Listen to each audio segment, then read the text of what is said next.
नमस्कार. मी दीपक पाटील, धुळे शहर police station.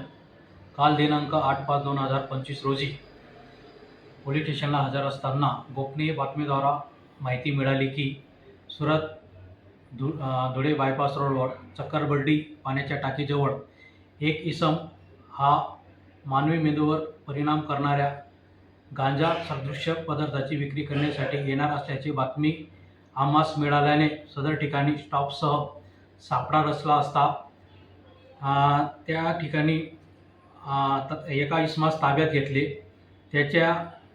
त्याची पंचांसमक्ष अंगझडती घेतली असता त्याच्या ताब्यातून 2,50,000 रुपये किमतीचा 10 किलो गांजा हा मिळून आला. सदरची कारवाई ही माननीय पोलीस अधीक्षक श्रीकांत दिवरे सर, अप्पर पोलीस अधीक्षक किशोर काळे सर, उपविभागीय पोलीस अधिकारी राजकुमार उपाध्ये सर यांच्या मार्गदर्शनाखाली करण्यात आली असून पुढील तपास हा API वर्षा पाटील मॅडम हे करीत आहेत.